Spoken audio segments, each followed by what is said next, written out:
ونؤمن به ونتوكل عليه ونعوذ بالله من شرور أنفسنا ومن سيئات أعمالنا من يهده الله فلا مضل له ومن يضلله فلا هادي له ونشهد أن لا إله إلا الله وحده لا شريك له ونشهد أن محمدا عبده ورسوله صلى الله عليه وسلم أما بعد فأعوذ بالله من الشيطان الرجيم بسم الله الرحمن الرحيم وما خلقت الجن والإنس إلا ليعبدون وقال الله تعالى في آية أخرى الذين يقولون ربنا إننا آمنا فاغفر لنا ذنوبنا وقنا عذاب النار الصابرين والصادقين والقانتين والمنفقين والمستغفرين بالأسحار சதக்கல்லாஹுல் அலியுல் அதீம்.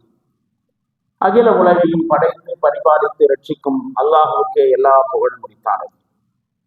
சலாத்தும் சலாமும் நபிகளார் ஸல்லல்லாஹு அலைஹி வஸல்லம் அவர்கள் மீதும் அவர்களது குடும்பத்தினர் தோழர் தொடர்ந்தோர் அனைவரின் மீதும் உலகில் உள்ள மோமின்களான நல்லடியார்களான ஆண்கள் பெண்கள் அனைவரின் மீதும் குறிப்பாக அல்லாஹுவின் அருளை நாடியவர்களாக அவனது இல்லத்திலே ஜுமா தொழுகைக்காக ஒருங்கிணைந்திருக்கும் நம் அனைவர் மீதும் என்றும் நின்று நிலவட்டுமாக. கண்ணியத்திற்கும் மரியாதைக்கும் உரிய பெரியோர்களே, இளைஞர்களே, தாய்மார்களே, சகோதரிகளே, அல்லாஹ்வுடைய பேரருளால் புனிதமான ரமதான் மாதத்திலே அவனுடைய இபாதத்திலே பங்கு கொள்ளும் பாக்கியம் பெற்றிருக்கிறோம். இபாதத்துகள் என்று சொல்லக்கூடிய வழிபாடுகள் அர்த்தமுள்ளவையாக இருக்க வேண்டும் என்று சொன்னால் அந்த இபாதத்துகளுக்குரிய பலன் இந்த துனியாவிலும் மறுமையிலும் நிறைவாக கிடைக்க வேண்டும் என்று சொன்னால் இபாதத்துகளுக்குள் அடங்கி இருக்கக்கூடிய நுட்பமான விஷயங்களை புரிந்து கொள்ள வேண்டும். ஒரு விஷயத்தை செய்ய ஆரம்பிக்கிற பொழுது அந்த விஷயத்தினுடைய பலன், நெட் ரிசல்ட் என்று சொல்லக்கூடிய முழுமையான விளைவுகள் என்ன என்பதை குறித்து தெரியாமல் எந்த காரியத்தையும் எந்த விஷயத்தையும் செய்ய முடியாது, செய்யக்கூடாது. அப்படி செய்தால் அந்த விஷயம் பாழாகிவிடும். எல்லோருக்கும் தெரிந்திருக்கக்கூடிய பொதுவான அனுபவ விஷயம் இது. எங்களுடைய உஸ்தாத் ஒருவர் இதனை ஒரு ஸ்லோகன் போல அழகாக சொல்லுவார். தெரிந்த தொழிலை விட்டவன் கெட்டான், தெரியாத தொழிலை தொட்டவன் கெட்டான். தெரிந்த தொழிலை விட்டவன் கெட்டான். ஒரு தொழில் தெரிந்திருக்க அதை செய்யாமல் வெறுமனே இருந்தால் அவனும் தோல்வி அடைவான். தெரியாத விஷயத்தில் கால விட்டாலும் அவனும் அப்படித்தான். இப்ப எந்த விஷயத்தை நாம் செய்ய போகிறோமோ அந்த விஷயத்தை குறித்த முழுமையான அறிவு நமக்கு இருக்க வேண்டும். அந்த அறிவு இல்லாமல் அந்த காரியத்தை மேற்கொள்கிற பொழுது அந்த காரியம் பாழாகிவிடும். எல்லாருக்கும் தெரிஞ்ச விஷயம். அப்ப இபாதத்துகள் பயனளிக்க வேண்டும் என்று சொன்னால் குறிப்பாக என்ன நோக்கத்திற்காக வேண்டி அல்லாஹ் நம் மீது இந்த இபாதத்துகளை கடமையாக்கினானோ அந்த இபாதத்துகளின் மூலம் இந்த துனியாவில் நம்மிடத்தில் வர வேண்டிய மாற்றங்கள் வர வேண்டும் என்று சொன்னால் எந்த மாற்றத்திற்காக வேண்டி இந்த இபாதத்துகளை கடமையாக்கினானோ அந்த மாற்றத்தையும் பலனையும் துனியாவில் பெற வேண்டும் என்று சொன்னால் எதற்கு இந்த இபாதத் என்பதை தெரிய வேண்டும். அப்படி தெரியாமல் ஒரு இபாதத் நிறைவேற்றப்பட்டால் நாளை மறுமையில் அதற்கு கூலியும் கிடையாது. தொழுகிறோம், தொழுகையின் மூலமாக வர வேண்டிய சில மாற்றங்களை குர்ஆன் சொல்லுகிறது. அந்த மாற்றங்கள் வந்தால்தான் தொழுகை. வராத வரைக்கும் அது வெற்று சடங்கு, ஒரு வெறும் சம்பிரதாயம். சம்பிரதாயங்களுக்கு இஸ்லாத்துல இடம் இல்லை, அல்லாஹ்விடத்துல மதிப்பும் கிடையாது. சடங்கு ரீதியாக செய்யப்படுகிற எந்த விஷயத்திற்கும் அல்லாஹ்விடத்திலே மதிப்பு கிடையாது. மதிப்பே இல்லை என்கிற பொழுது அதற்கான கூலியும் கிடையவே கிடையாது.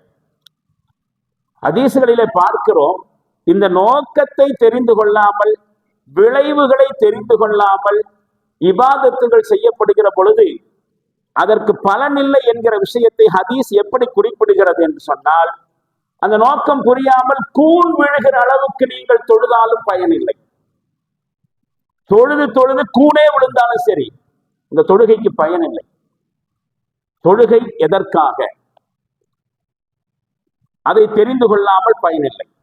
நபிகளார் ஸல்லல்லாஹு அலைஹி வஸல்லம் அவர்கள் சொல்வார்கள், இன்னர் ரஜுல லா யகூனு மின் அஹ்லி ஸலாத். ஒரு மனிதன் தொழுகையாளிகளின் பட்டியலில் இடம்பெறலாம், தொழுகையாளிகளின் கூட்டத்தில் ஒருவன் இடம்பெறலாம்.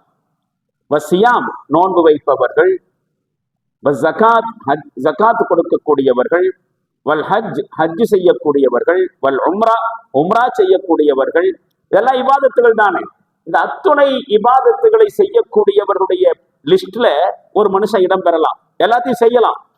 நபிகளார் இதை சொல்லிவிட்டு தொடர்ந்து கொள்ளும்போது, ஹத்தா தக்கர சிஹாமல் ஹைரி குல்லிஹா, மார்க்கத்தினுடைய அத்துணை நன்மையான விஷயங்களையும் பட்டியலிட்டார்கள்.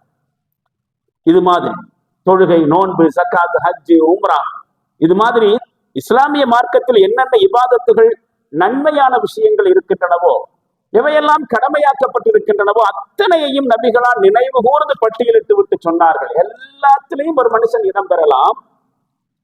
ஆனால் வமா யுஜ்ஸா பிஹி யௌமல் கியாமத்தி இல்லா பிகத்ரி அக்லிஹி, நாளை மறுமையில் அவனுடைய அறிவு நிலைக்கு தகுந்த மாதிரியே தவிர இவற்றுக்கெல்லாம் கூலி கொடுக்கப்பட மாட்டார்.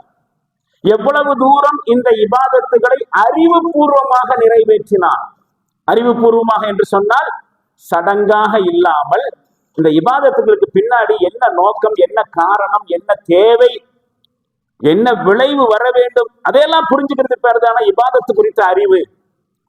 நாமெல்லாம் என்ன நினைச்சிட்டு இருக்கிறோம், இபாதத்து என்று சொல்லுகிற பொழுது, இபாதத்தை குறித்த அறிவு என்று சொல்லுகிற பொழுது, நாலேஜ் ஆஃப் வர்ஷிப், வழிபாடுகளினுடைய நாலேஜ் என்று என்ன கேட்டா, பொது செய்யணும், பொது செய்யணும், பொது செய்கிற தொழுகைக்காக வேண்டி. பொது என்பது ஒரு இபாதத். அது எப்படி செய்யணும்?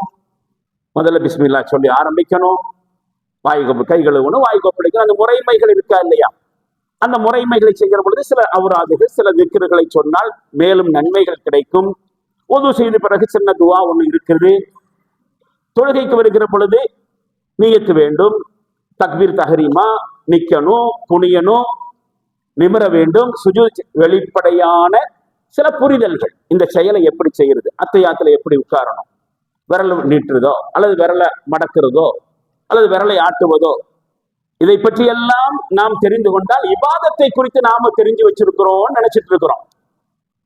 உண்மைதான், ஒரு கோணத்தில் இவை ஏற்றுக்கொள்ள வேண்டிய விஷயம். ஆனால் இவையெல்லாம் வெளிப்படையில் இந்த இபாதத்துகளை செய்வது எப்படி என்பதற்கான முறைமைகள் மட்டும்தான், வழிபாடுகளுடைய மெத்தேடுகள் மட்டும்தான். ஆனா இதெல்லாம் எதுக்கு, இதெல்லாம் எதுக்கு? இந்த செயல்களினுடைய நோக்கம் என்ன? ஏன் நிக்கணும், ஏன் குனியணும், ஏன் நிமிரணும், ஏன் தலையை தரையில் வைக்க வேண்டும்? இப்படிப்பட்ட இந்த முறைமைக்கு பின்னால் இஸ்லாத்தினுடைய எதிர்பார்ப்பு என்ன, அல்லாஹ்வுடைய எதிர்பார்ப்பு என்ன? காரண காரியங்களை தெரிந்து கொண்டு எந்த செயலையும் செய்யணும். இபாதத்துகளும் அதற்கு விதிவிலக்கல்ல. அப்படிப்பட்ட இபாதத்துகளை அறிவுபூர்வமாக, அதாவது நோக்கங்களை தெரிந்து கொள்ளாமல், வழிபாடுகளுடைய விளைவுகளை தெரிந்து கொள்ளாமல் அதை நிறைவேற்றுவதால் மறுமையில் பயனில்லை. எனவேதான் நம்முடைய பள்ளியில, நம்முடைய உரைகளில இந்த வழிபாடுகள் மற்றும் இஸ்லாமிய சட்ட திட்டங்களுக்கு பின்னால் இருக்கக்கூடிய நோக்கங்களை குறித்து அதிகமாக பேசப்படுகிறது. நம்ம பள்ளியில் இதற்கு அதிக முக்கியத்துவம் கொடுத்து பேசப்படுகிறது. அப்ப நம்முடைய ரமலானுடைய இபாதத்துகள் நாளை மறுமையில பயனளிக்க வேண்டும் என்று சொன்னால் ஏன், எதற்கு என்கிற கேள்வியின் அடிப்படையில பதிலை கண்டு அந்த முறையில் நிறைவேற்ற வேண்டும். எனவேதான் ஒரு செய்தி கடந்த வாரத்திலே சொல்லப்பட்டது. ரமலானுடைய சிறப்புகளை குறித்து ஹதீஸ்களில் வந்திருக்கக்கூடிய செய்திகளை குறித்து வரிசைப்படுத்துகிற பொழுது ஒன்று சொல்லப்பட்டது, ஞாபகம் இருக்கலாம். இந்த வாரம் அதனுடைய விளக்கத்தை, பதிலை தெரிந்து கொள்ளலாம் என்று முன்னறிவிப்பு கூட செய்யப்பட்டிருந்தது. எவ்வளவு தூரம் உங்களுக்கு அது நினைவிருக்கும் என்று எனக்கு தெரியல. ரமலானுடைய சிறப்புகளை பற்றி சொல்லுகிற பொழுது, ரமலான் மாதத்தில் சுவனம் திறந்து வைக்கப்படுகின்றது, ரமலான் மாதத்தில் நரகத்தின் வாசல்கள் அடைக்கப்படுகின்றன, ரமலான் மாதத்தில் சைத்தான்கள் விலங்கிடப்படுகின்றன. அதிகமாக ரமலான் மாதத்திலே இந்த ஹதீஸை கேள்விப்பட்டிருப்போம். ஏகதேசம் எல்லோருமே இந்த ஹதீஸை பயன்படுத்தவும் செய்திருப்பார்கள்.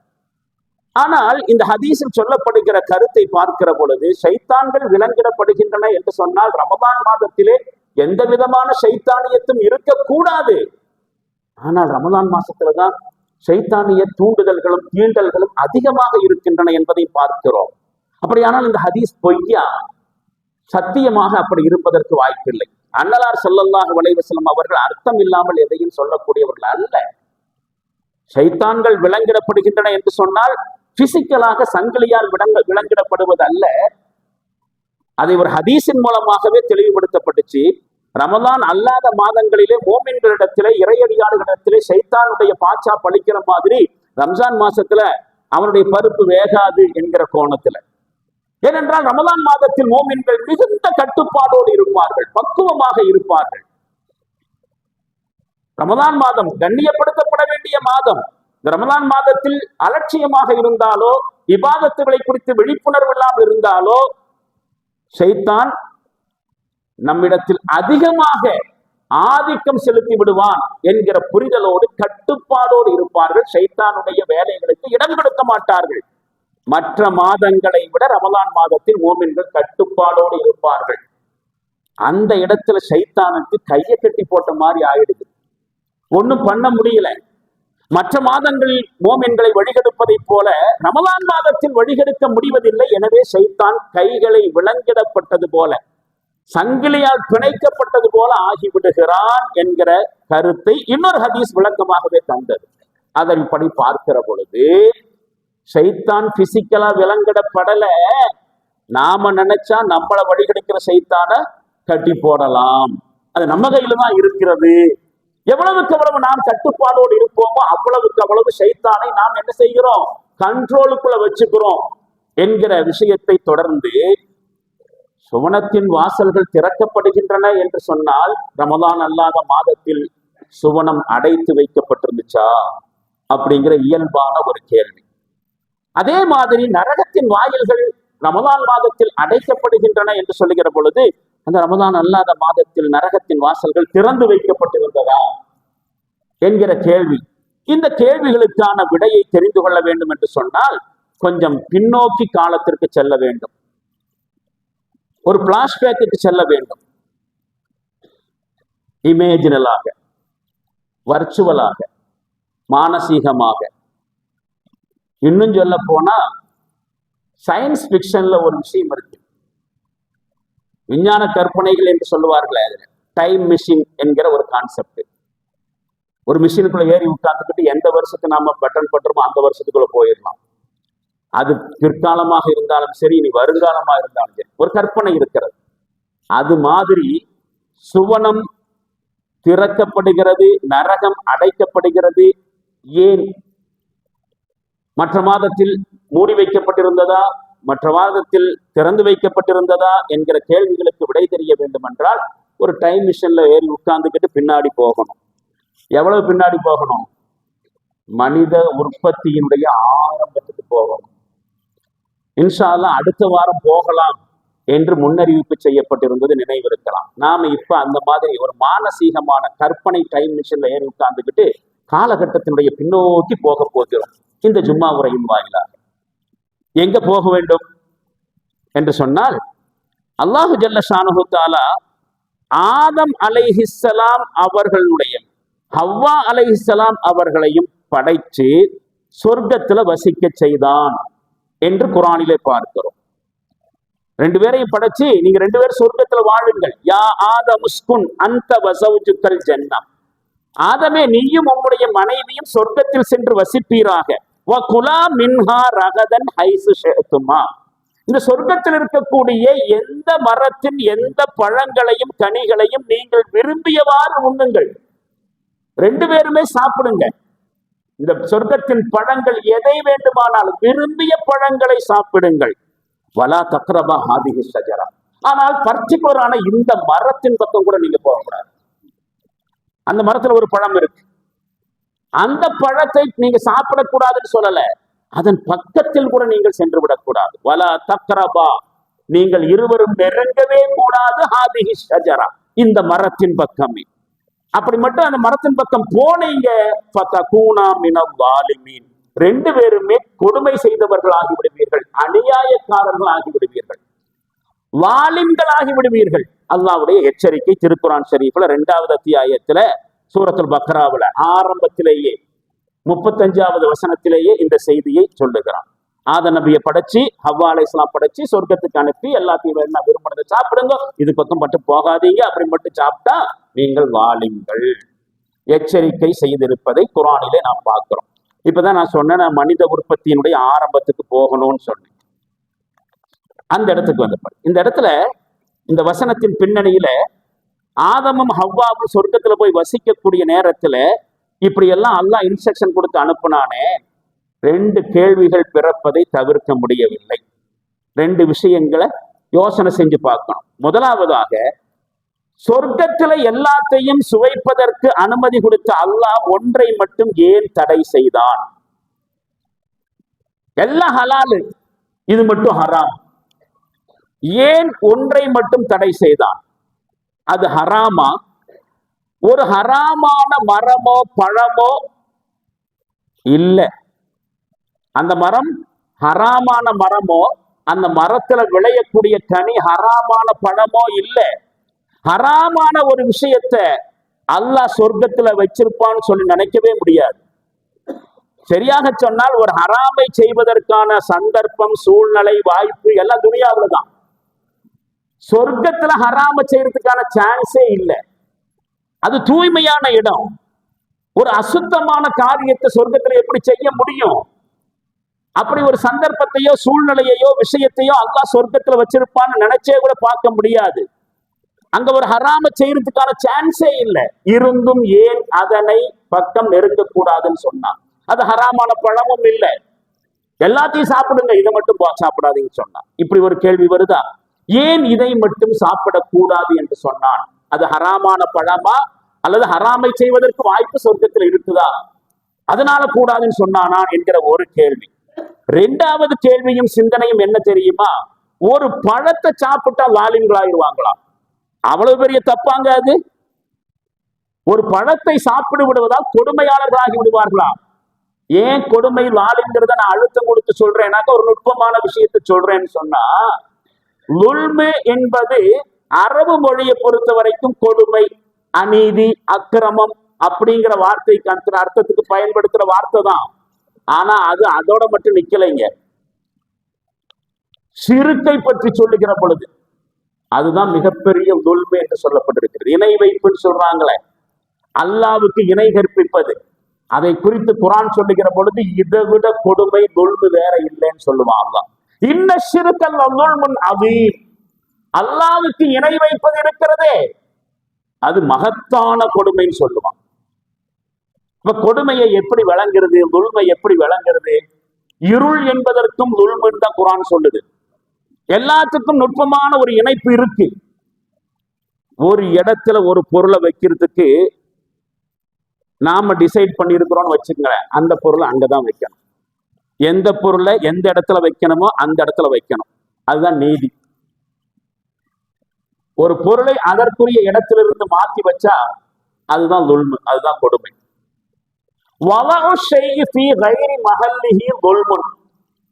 ஒரு பொருளை அதற்குரிய இடத்திலிருந்து மாற்றி வைத்தால் அது லுல்மு, கொடுமை, அநியாயம், அநீதி.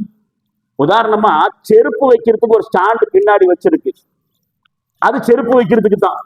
மெனக்கெட்டு செலவு செஞ்சு வச்சிருக்கிறது அதுக்கு தான். அப்ப செருப்பு கொண்டு போய் என்ன செய்யணும்? ஸ்டாண்ட்ல தான் வைக்கணும். அது அங்க இருக்க செருப்பு வேற இடத்துல விட்டானாக்கா லுல்மு. ஒரு பொருளை அதற்குரிய இடத்திலிருந்து மாற்றி வைத்தால் லுல்மை. அப்ப அப்படிப்பட்ட ஒரு விஷயத்தை லுல்மை ஷிர்க்குக்கு ஏன் சொல்லப்பட்டுச்சு? அல்லாஹ் ஏன் லுல்ம ஷிர்க்க லுல்மன்னு சொல்றான்? அல்லாவுக்கு கொடுக்க வேண்டிய இடத்தை அல்லாவுக்கு கொடுத்துடணும். அல்லாவுக்கு கொடுக்க வேண்டிய உரிமையை அல்லாவுக்கு மட்டும்தான் கொடுக்கணும். அந்த உரிமையை அடுத்தவங்களுக்கு கொடுக்க கூடாது, கொடுத்தா லுல்மு. அது பேர் தான் ஷிர்க்கு. பிரார்த்தனையை ஏற்றுக்கொள்ளக்கூடிய சக்தியும் தகுதியும் யாருக்கு இருக்கு? அல்லாவுக்கு தான் இருக்கு. அப்ப நாம என்ன செய்யணும்? அல்லாஹ்ட்ட தான் கேட்கணும். அல்லாவை விட்டு போட்டு அந்த துவாவை வேற யார்ட்டையாவது கேட்டா அல்லாவுடைய சக்தியை கொண்டு போய் இன்னொரு ஆளுக்கு கொடுத்துட்டோம். துல்மு, சிறுக்கு. அதனாலதான் இன்னும் சிறுக்கல்ல துல்மன் அவீன் அப்படின்னு சொல்லப்படுது. இப்ப இது ஒரு இடை செய்தி, ஒரு நாலேஜுக்காக வேண்டி இந்த துல்மு சம்பந்தம் சொல்லியாச்சு. ஏன் இதை இடையில் சொன்னேன்?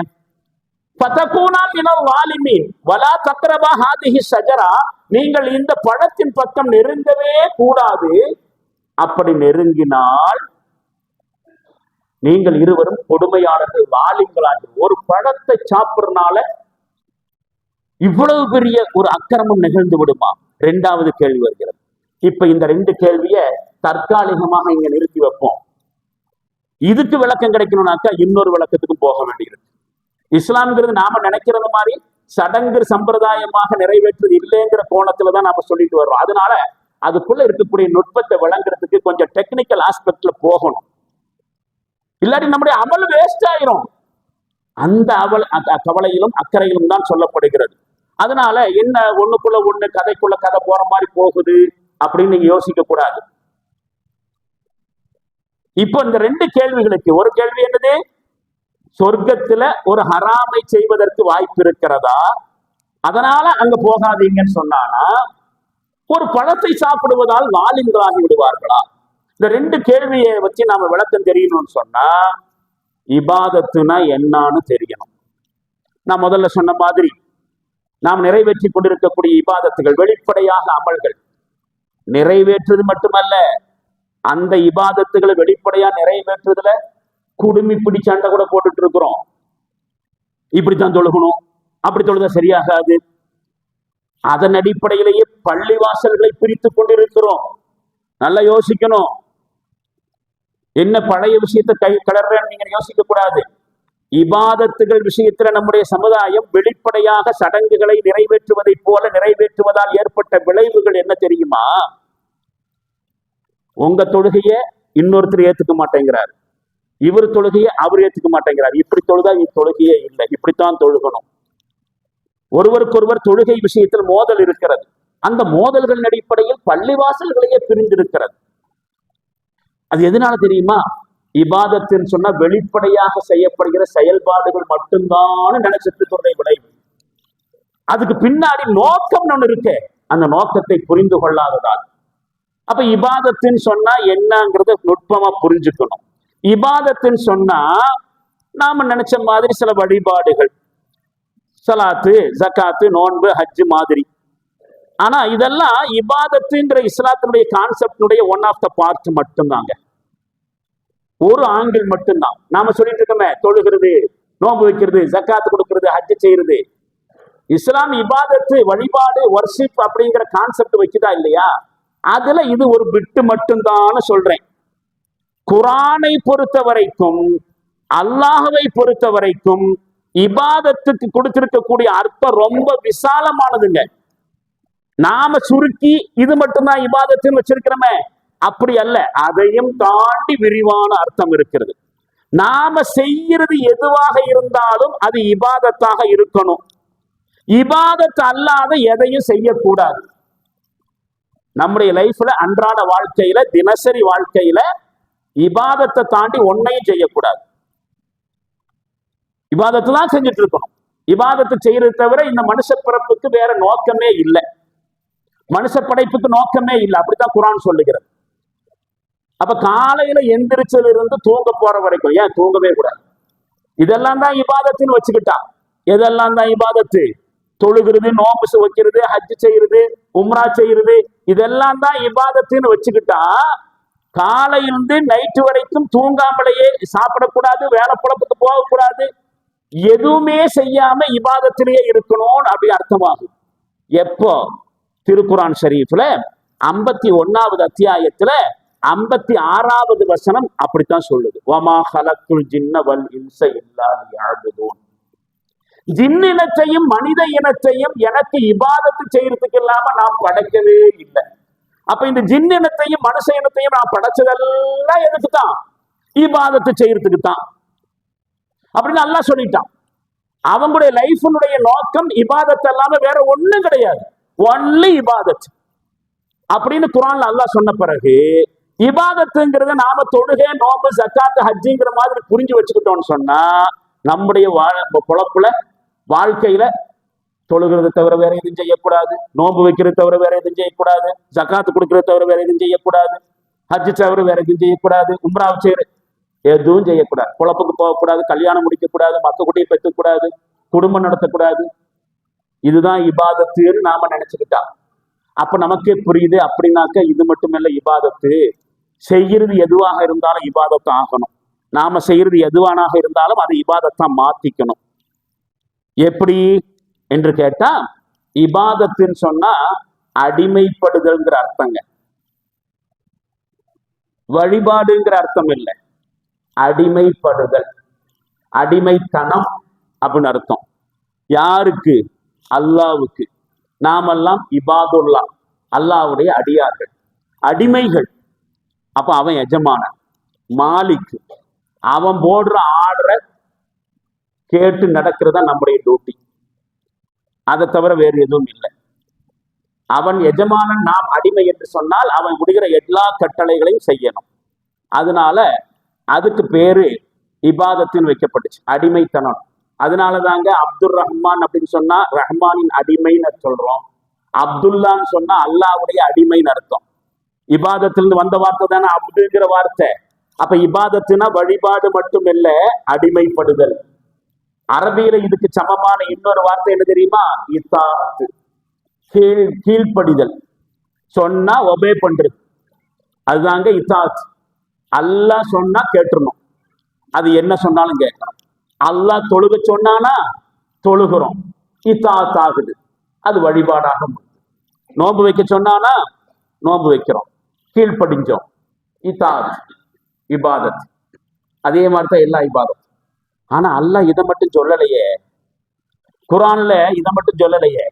இப்படித்தான் குடும்பம் நடக்கும், இப்படித்தான் கல்யாணம் பண்ணணும், இன்னாலத்தான் கல்யாணம் பண்ணணும், இதெல்லாம வேற ஆளை கல்யாணம் பண்ணக்கூடாது அல்லாஹ் ஆர்டர் பண்றான். அந்த ஆர்டர் படி கல்யாணம் பண்ணுனா அதுவும் இத்தாஅத். அப்படியானால் அதுவும் இபாதத். குடும்பம் நடத்துறது இபாதத்து. இப்படித்தான் சம்பாதிக்கணும், இப்படி சம்பாதிக்க கூடாது, இப்படி செஞ்சா இது ஹராம், இப்படி செஞ்சா இது ஹலாம், ஹலால செய்யுங்க, ஹராம செய்யாதீங்க ஆர்டர் பண்ணானா எஜமானங்கிற முறையில, மாலிக்குங்கிற முறையில அந்த ஆர்டரை நாம பிசினஸ்ல காமிக்கிறோம்னு வச்சுக்கோங்க.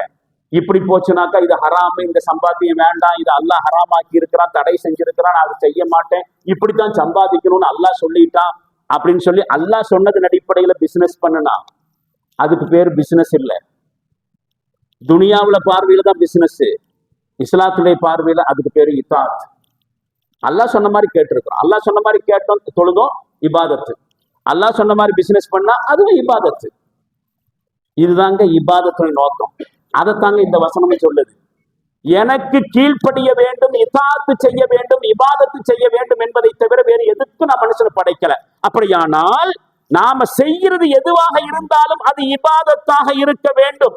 இபாதத் அல்லாத எதையும் செய்யக்கூடாது. அல்லாஹ்வுக்கு கீழ்ப்படியணும், அதுக்கு பேரு தான் இபாதத்து அல்லது இத்தாஅத்து. கீழ்ப்படுகிறதும் ரெண்டு விஷயங்க. ஒண்ணு சொன்னதை செய்கிறது, கட்டளையிட்டதை செய்வது. ரெண்டாவது தடுத்ததை விட்டு விலகி இருக்கிறது. எதை அல்லாஹ் செய்யக்கூடாது என்று தடை செய்திருக்கிறானோ அதை செய்யாமல் இருப்பது. இது ரெண்டும் சேர்ந்துதான் இத்தாஅத் அல்லது இபாதத்து. இபாதத்து அல்லது இத்தாஅத்துக்கு மாறு செய்தால், தொழாமல், நோன்பு வைக்காமல், ஜக்காத்து கொடுக்காமல், ஹஜ்ஜு செய்யாமல் இருக்கிறது மட்டுமல்ல, அவன் சொன்னதை கேட்காம இருக்கிறதுங்கிறது, அல்லாஹ் சொன்னதை கேட்காம இருக்கிறது சொல்றது என்னது? இந்த மனுஷன் ஹஜ்ஜே செய்ய மாட்டேங்கிறான், வசதி இருந்தும் அல்லாஹ் சொன்னதை கேட்கலையே அப்படின்னு யார் சொல்லுவாரு? ஹஜ்ஜுக்கு போயிட்டு வந்த ஒரு பணக்காரன் சொல்லுவான்.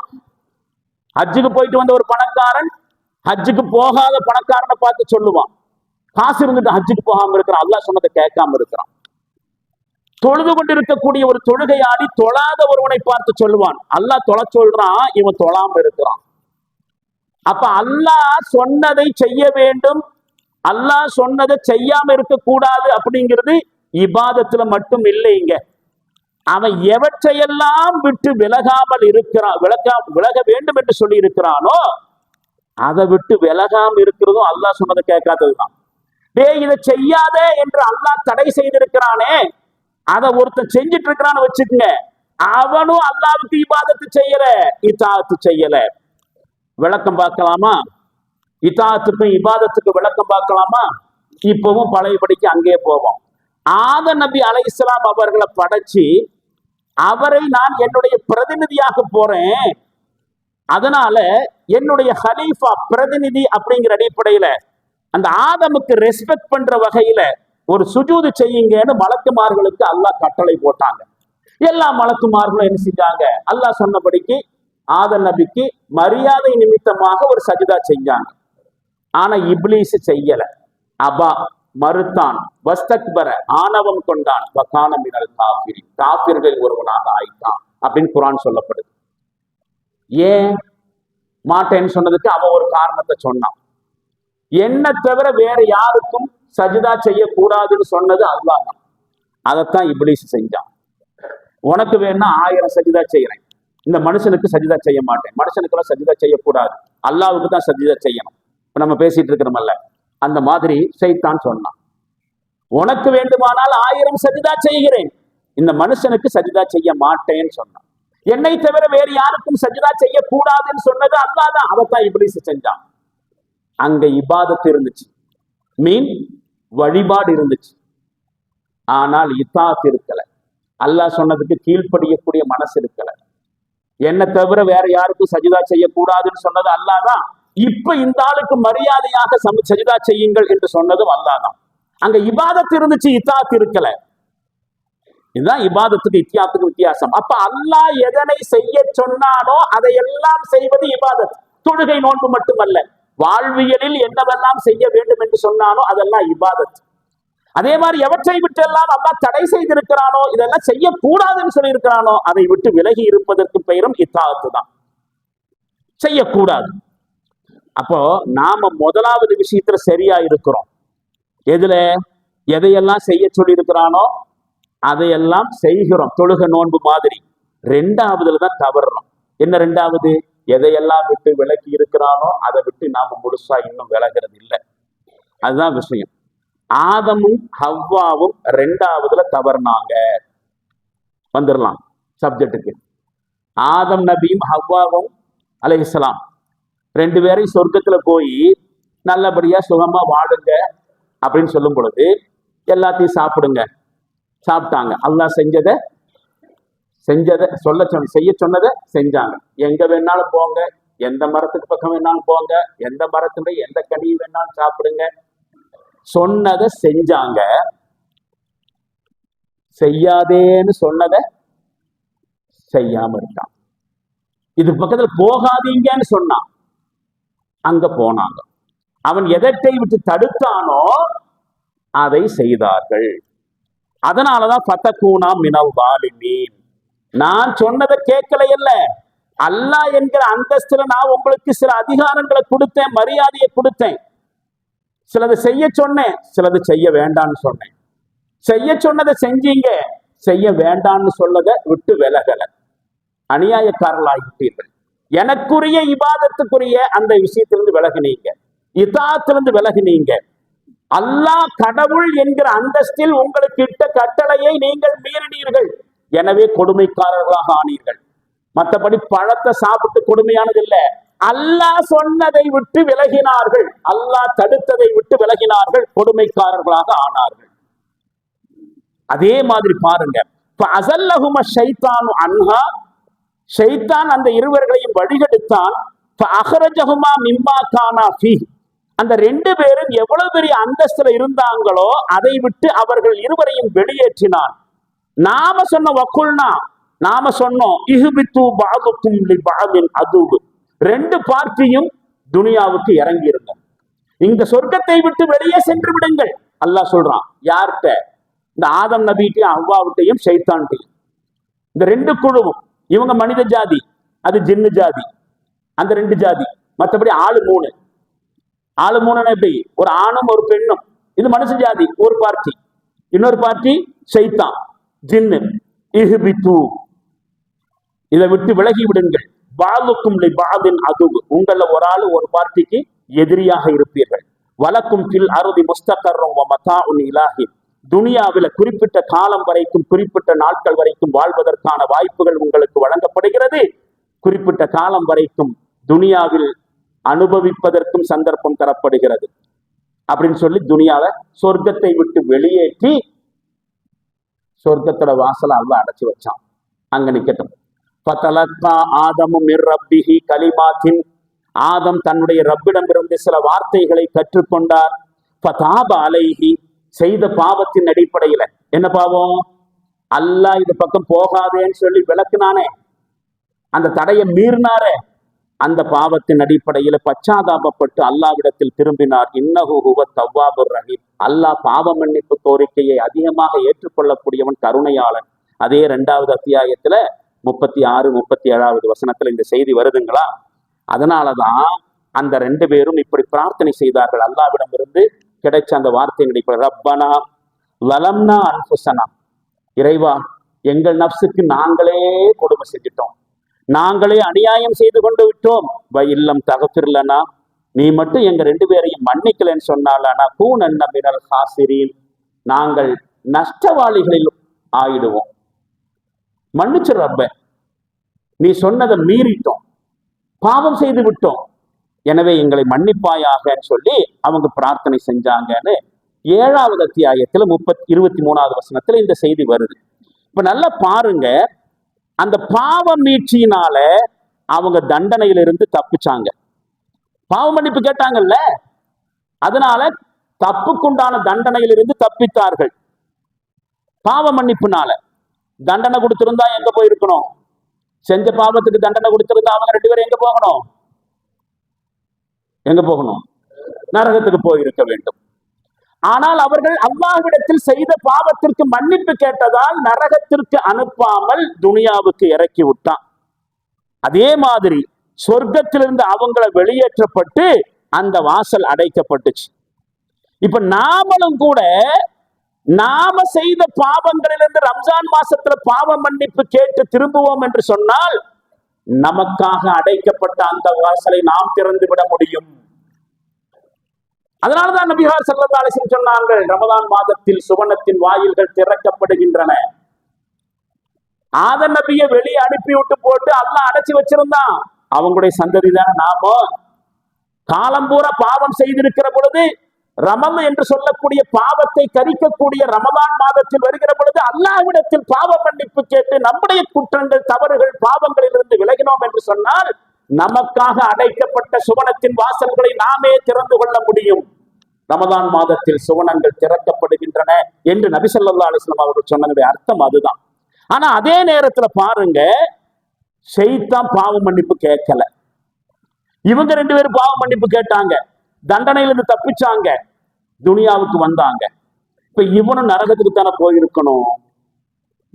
இங்க பாருங்க, கால யா இப்லீஸ், அல்லாஹ் இப்லீஸ்ல கேட்டானா, மாலக்க அல்லாஹ் தக்கூன மா சாஜிதீன், சஜிதா செய்பவர்கள் நீயும் ஒரு ஆளாகுன்னு சொன்னப்ப நீ ஏப்ப கேட்கல? உனக்கு என்ன ஆயிற்று? நீ ஏன் சஜிதா செய்பவர்கள் ஒருவனாக ஆகவில்லை அப்படின்னு இப்லீஸ்க்கு அல்லாஹ் கேட்கப்படுது. கால அவன் சொன்னானா, லம் அகுன் லி அஸ்ஜுத லி பஷரின் ஸலக்தஹு மின் ஸல்ஸாலின் மின் ஹமஇன் மஸ்னூன். சுண்டினால் ஓசை வரக்கூடிய களிமண்ணில் இருந்து படைத்த நீ படைச்ச அந்த மனுஷனுக்கு நான் என்ன செய்ய மாட்டேன்? சுஜூது செய்ய மாட்டேன் என்று சொல்லிவிட்டான். கால ஃபஹ்ருஜ் மின்ஹா ஃபஇன்னக ரஜீம். நீயும் சொர்க்கத்திலிருந்து வெளியேறிவிடு, நீ விரட்டப்பட்டவன், தூக்கி எறியப்பட்டவன். எங்க? நரகத்துக்கு. இவர்கள் மன்னிப்பு கொடுக்கப்பட்டு பூமிக்கு வந்தார்கள். அவன் மன்னிப்பு கொடுக்காமலேயே கால அவகாசம் கொடுத்து நீட்டி வைக்கப்பட்டிருக்கிறான். அவனும் நரகத்துக்கு தான் போவான், ஆனா அதுக்கு முன்னாடி நீண்ட நாளங்கள் அவன் மன்னிப்பு கேட்கல. அப்போ விஷயம் என்னன்னு சொன்னா, பாவ மன்னிப்பு பிரார்த்தனையால் திறக்கப்பட இருந்த நரகத்தின் வாசலை அவர்கள் அடைத்து விட்டார்கள். ஆதம் நபியும் ஹவ்வா அலைஹிஸ்ஸலாம் செய்த பாவத்திற்கு அவங்களுக்கான நரக வாசல் திறக்கப்பட இருந்துச்சு. அவங்க பாவ மன்னிப்பு கேட்டதுனால அவங்களுக்கான நரகத்தின் வாசலை அவர்கள் அடைத்தார்கள். நாமளும் பாவ மன்னிப்பு கேட்டா நமக்கு நாம செஞ்ச பாவத்துக்கு நரகத்துக்கு போறதுக்கு பதிலா அதனுடைய வாசலை நாம் அடைத்து விட முடியும். பாவ மன்னிப்பு தான் நமக்கான சொர்க்கத்தின் வாசலை திறக்கிற சாவி, நரகத்தின் வாசலை அடைக்கிற தாழ்பாள். ரெண்டுமே பாவ மன்னிப்பு தான். எவ்வளவுக்கு எவ்வளவு அல்லாஹ்விடத்தில் பாவ மன்னிப்பு கேட்போமோ அவ்வளவுக்கு அவ்வளவு நாம் நமக்கான சொர்க்க வாசலை திறக்கிறோம், நமக்கான நரக வாசலை அடைக்கிறோம் என்பதை நாம் புரிந்து கொள்ள வேண்டும். அன்பானவர்களே, அப்போ கவனத்தில் கொள்ள வேண்டிய முக்கியமான விஷயம் என்ன தெரியுமா?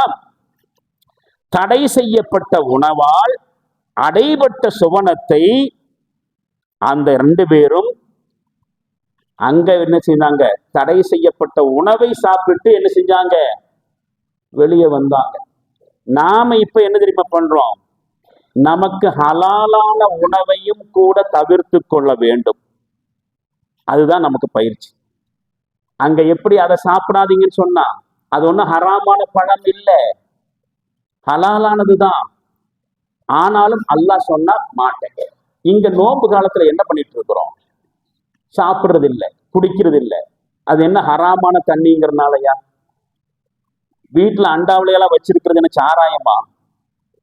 குடத்துல வச்சிருக்கிறதெல்லாம் கள்ளா? அதனாலயா குடிக்க கூடாதுன்னு சொல்லி இருக்கிறான்? ஹலாலான தண்ணி தான். சாப்பாடு வீட்டுல இருக்குதே, ஹராமான சாப்பாடா பண்ணிக்கிறியா? இல்ல, ஹலாலான சாப்பாடு தான். ஏன் நோம்புல சாப்பிடாம இருக்கிறோம்? அல்லாஹ் சாப்பிடக்கூடாதுன்னு சொன்னா சாப்பிட மாட்டோம், அவ்வளவுதான், முடிஞ்சு போச்சு. அங்கேயும் ஹலாலான உணவு தான் சொர்க்கத்துல இருந்துச்சு. அது ஹலாலாகவே இருந்தாலும் நான் கட்டளை போட்டால் சாப்பிடக்கூடாது, அதை மீறக்கூடாது. துனியாவிலேயே அதுதாங்க நடக்குது. துனியாவிலேயே அல்லாஹ் நமக்கு அப்படித்தான் சோதனை வச்சிருக்கிறான். ஹலாலான உணவு தான் சாப்பிடாத, நோன்பு வச்சிருக்கிற. ஹலாலான தண்ணி தான் சாப்பிடாத, நோன்பு வச்சிருக்கிற. இங்க சாப்பிடாம இருக்கிறதும் குடிக்காம இருக்கிறதும் இல்லைங்க பிரச்சனை. அல்லாஹ்வுடைய கட்டளையை மீறாமல் இருப்பதுதான் விஷயம். அது ஹலாலு ஹராம்ங்கிறது 2வது. அல்லாஹ் சொன்னா நான் கேட்பேன். இதுக்கு பேரு தாங்க இபாதத்து. அதனால தாங்க இந்த 1 மாசம் அல்லாஹ் நமக்கு ட்ரைனிங் கொடுக்கிறான். இந்த 1 மாசத்துக்கு பிறகு நாம என்ன செய்ய முடியும்? தூய்மையாக மாற முடியும். நான் அல்லாஹ் சொன்னாங்கிறதுக்காக வேண்டி ஹலாலான தண்ணியை விலக்கி வச்சிருந்தேன், ஹராமான தண்ணிக்கு எப்படி போவேன்? அல்லாஹ் சொன்னாங்கிறதுக்காக வேண்டி ஹலாலான சாப்பாடையே விலக்கி வச்சிருந்தேன் நோன்பு காலத்துல. அப்படி இருக்கும் பொழுது அடுத்தவன் வயிற்றுல அடிச்சு ஹராமான சாப்பாட்டை எப்படி என் வீட்டுக்கு கொண்டு வருவேன்? அல்லாஹ் சொன்னான் என்பதற்காக வேண்டி பகல் நேரத்துல என் மனைவியை விட்டு கூட விலகி இருந்தேன். இப்ப நோம்பல்லாத காலத்துல எப்படி அந்நிய பெண்ணை தப்பா பார்க்குவேன்? பார்க்க மாட்டேன். அதுக்கான ட்ரைனிங். யோகியமாகிறதுக்கு, ஒழுக்கமாகிறதுக்கு, நல்லவங்களாகிறதுக்கு உண்டான, சுருக்கமா சொன்னாக்க சொர்க்கத்துக்கு போறதுக்கு உண்டான தகுதி ரம்ஜான் மாசத்துல ட்ரைனிங்கா கொடுக்கப்படுது. அதனாலதான் நபிகளார் ஸல்லல்லாஹு அலைஹி வஸல்லம் சொன்னாங்க, ஃபுத்திஹத் அபுவாபுல் ஜன்னah. ரமலான் மாசத்தில் சுவனம் திறக்கப்படுகிறது. நாம செய்கிற நல்ல அமல்கள் மூலமாக அல்லாஹ்வுக்கு பர்ஃபெக்டா கீழ்ப்படுகிறதுனால நாம என்ன செய்யறோம்? சொர்க்கத்துக்கு போறதுக்கான வாய்ப்பு இருக்கு. இந்த இபாதத்துக்குள்ள இப்படி நுட்பமான விஷயம் இருக்குங்க.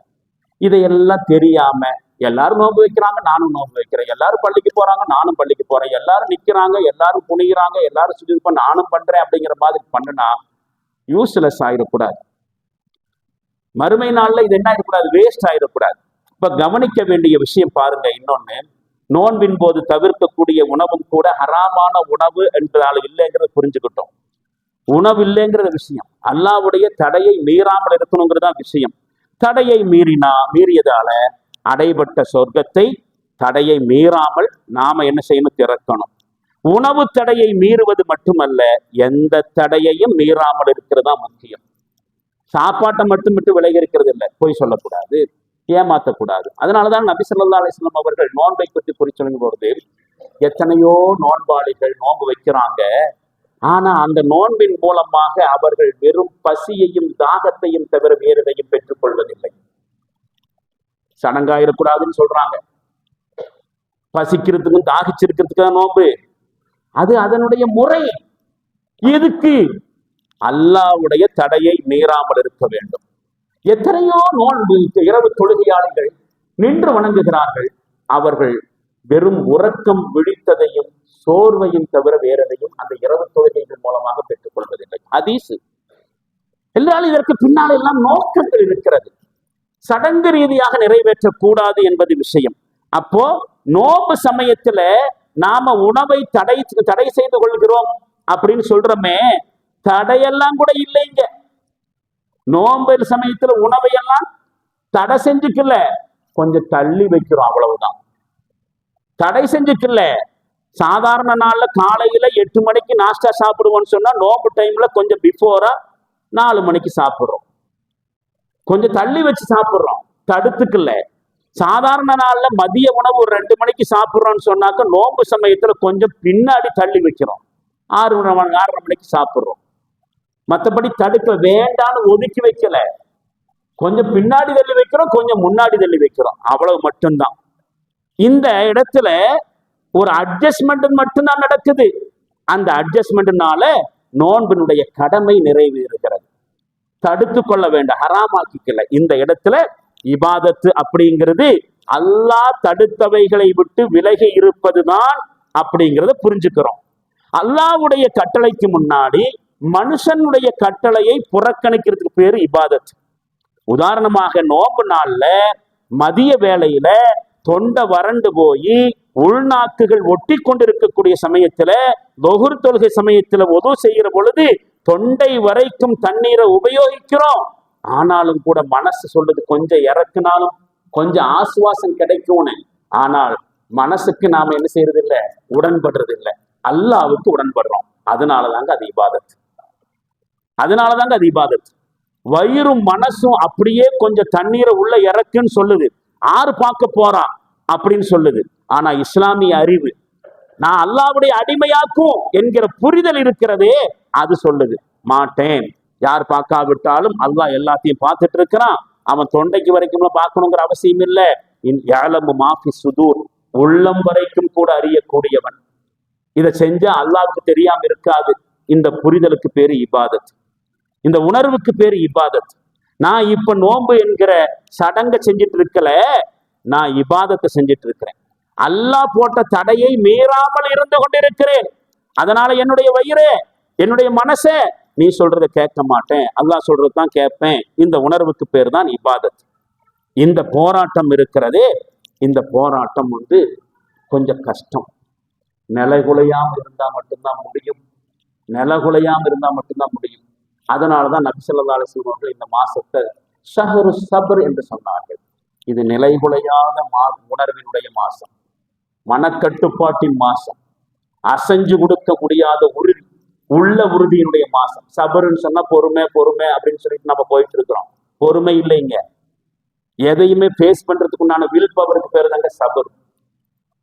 நம்முடைய மனசுடைய கிளர்ச்சிக்கு எதிராக நாம பிடிச்சு நிக்கிறோமா இல்லையா, தம் கட்டி நிக்கிறதுன்னு சொல்றோமா இல்லையா, அதுக்கு பேர் தாங்க சபர்.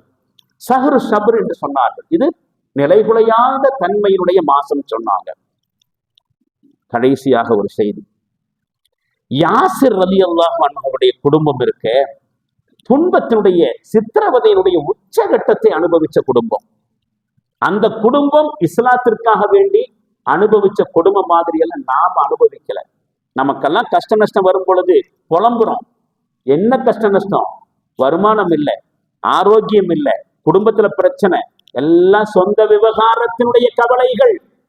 அல்லாஹ்வுடைய மார்க்கத்தை பின்பற்றுவதால் நமக்கு சோதனைகள் வந்துச்சா, கஷ்டம் வந்துச்சா? குறிப்பாக யாசிர், சுமையா, அம்மார் ரலியல்லாஹு அன்ஹும் அவங்களுடைய குடும்பம் பட்ட சிரமம் மாதிரி எப்பேற்பட்ட சிரமம். அம்மார் ரலியல்லாஹு அன்ஹு அவர்களுடைய தகப்பனாரு யாசிரு ஒட்டகத்தினுடைய 2 ஒட்டகத்துடைய பின்னங்கால்ல இவருடைய 2 கால்களையும் கட்டப்பட்டு எதிரும் புதிருமாக ஒட்டகத்தை ஓட்டி விடும் பொழுது உடல் கிழிஞ்சு ஷஹீதானாங்க. இந்த மாதிரி அனுபவிக்கிறோம் இல்ல. அவங்க அம்மா அல்லாஹ்வை ஏற்றுக்கொண்டார்கள், இஸ்லாத்தை ஏற்றுக்கொண்டார்கள் அப்படின்னு சொல்லி அந்த இஸ்லாத்தை விட சொல்லி சித்திரவதை செய்யப்பட்டதனுடைய உச்சகட்டமாக கொடுமையாளர்கள் தாய்மை தளத்துல ஈட்டியர் ஏற்றி கொண்டாங்களே, அந்த மாதிரி சோதனையா? சத்தியமா இல்லை. அவங்களுடைய மகன் அம்மார் உயிரோட விடப்பட்டார், ஆனா டெய்லி சித்திரவதை. என்ன நிபந்தனையின் பேர்ல? ஒன்று, நீ இஸ்லாத்தை விட்டு விட வேண்டும், அல்லது டெய்லி எங்கிட்ட அடி வாங்கிட்டு போனோம். டெய்லி அடி வாங்குறதுக்கு நான் தயார், இஸ்லாத்தை விட மாட்டேன். சொன்ன மாதிரி டெய்லி போறது, அடி வாங்குறது, வர்றது, டெய்லி போறது, அடி வாங்குறது, வர்றது. அந்த மாதிரி சமயத்துல ஒரு தடவை அம்மார் அழுதுகிட்டே வரும்பொழுது அல்லாஹ்வுடைய தூதர் கேட்பாரு, என்ன அம்மாரே, இன்னைக்கு அடி கொஞ்சம் ஜாஸ்தி ஆயிருச்சோ, அதனாலேயே அழுது கொண்டு வருகிறீர்கள். அல்லாஹ்வுடைய தூதரே, அடி ஜாஸ்தி தான், ஆனா அடி வாங்கினதுக்காக வேண்டி நான் அழுகலை. அவங்க அடிக்கிற வேகத்துல டெய்லி வந்து அடி வாங்கிட்டு போறையே, இஸ்லாத்தை விடலாமல்ல அப்படின்னு கேட்டாங்க. விடமாட்டேன்னு சொன்னேன். சரி, குறைஞ்சபட்சம் நீ ஒண்ணு செய், இஸ்லாத்தை விட வேண்டாம். எந்த முகம்மதை உன்னுடைய தூதராக, அல்லாஹ்வுடைய தூதராக ஏற்றுக்கொண்டிருக்கிறாயோ அவரை உன் வாயில ஒரு தடவை திட்டு, உன்னை விட்டுறோம் அப்படின்னு சொன்னாங்க. அடி தாங்க முடியாம ஒரு தடவை உங்களை திட்டிட்டேன் யார சொல்லலாம். அடிய வெளியே நான் உங்களை திட்டுனதான் எனக்கு ரொம்ப வலிக்குது, அதனாலதான் அழுகிறேன். அன்னலார் ஸல்லல்லாஹு அலைஹி வஸல்லம் அவர்கள் கண்ணீர் வடிய சொன்னார்கள். அம்மாரே கட்டி அணைத்துக் கொண்டு சொன்னார்கள், என்னை திட்டுவதால் உனக்கு அடியிலிருந்து விலக்கு கிடைக்கும் என்று சொன்னால் ஒரு தடவை இல்லை, 1000 தடவை வேண்டுமானாலும் என்னை திட்டிக் கொண்டு உங்களுடைய அடியிலிருந்து நீ தப்பிக்கிறதுக்கு முயற்சி பண்ணு சொன்னாங்க. அந்த சம்பவத்தினுடைய சுருக்கமா சொல்றேன். அந்த சம்பவத்தினுடைய இறுதியில சொன்னாங்க, சபுருன் யா ஆல யாசிர், யாசிர் குடும்பத்தவர்களே நிலை குலையாமல் இருங்கள். சபுருன் யா ஆல யாசிர், யாசிரின் குடும்பத்தவர்களே நீங்கள் நிலை குலையாமல் இருங்கள் அப்படின்னு சொன்னாங்களே. சொல்லிட்டு சொன்னாங்க, சொர்க்கம் தானே உங்களுடைய எதிர்பார்ப்பு. இந்த சித்திரவதையின் மூலமாக நீங்கள் கஷ்டப்படுவதன் மூலமாக எதனை எதிர்பார்க்கிறீர்கள்? சொர்க்கம் தானே. அந்த சொர்க்கத்திற்கான வழி சபுரு தான், அசைந்து கொடுக்காத உறுதியான ஈமான் தான் அப்படின்னு சொல்லி ஆறுதல் படுத்தினாங்களே. ரமலான் மாசமும் அதுதாங்க நமக்கு உணர்த்துகிறது. ஷஹ்ரு சபர், இது நிலை குலையாமையினுடைய மாதம். எப்பேற்பட்ட மனக்கிளர்ச்சி வந்தாலும் சரி, விட்டு கொடுக்காத உறுதி, ஈமானை விட்டு கொடுக்காத, அல்லாஹ்வை விட்டு கொடுக்காத, இஸ்லாத்தை விட்டு கொடுக்காத அந்த மன உறுதி இருக்கிறதே, அதுதாங்க சபர். இந்த சபர் ரமலான் அல்லாத மாதத்திலும், சபர் மீன் அடிக்க குனிந்து போவதல்ல, பொறுமையோடு இருப்பதல்ல. எப்பேற்பட்ட சோதனைகள் வந்தாலும் எதிர்த்து நின்று களமாடுவேன், அதற்கான பயிற்சியை ரமலான் மாதத்தில் நான் பெற்றுக் கொண்டிருக்கிறேன் என்கிற உணர்வுக்கு பெயர் சபர். அந்த சபரை அல்லாஹு ஜல்ல ஷானஹு தஆலா நம் அனைவர்களுக்கும் ரமலான் மாதத்தில் நம்முடைய இதயத்திலே நிறைவாக ஊற்றி நிரப்புவானாக. அந்த பொறுமையின் மூலமாக எப்பேற்பட்ட எதிர்ச்சவால்களையும் எதிர்கொள்வதற்குரிய துணிவை பெறுவோமாக. அல்லாஹு ஜல்ல ஷானஹு தஆலா நமக்கும் நம் குடும்பத்தினருக்கும் சமுதாயத்திற்கும் இவ்வுலகிலும் மறு உலகிலும் மாபெரும் வெற்றியை தந்தருவானாக. வாஹிரு தாவானா அனில் ஹம்துலில்லாஹி ரப்பில் ஆலமீன்.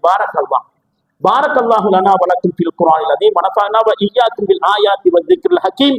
இன்னஹு தஆலா ஜவாதுன் கரீமும் மலிக்கும் பர்ரு ரഊஃபுர் ரஹீமுன் வ ரப்புன் அலீம்.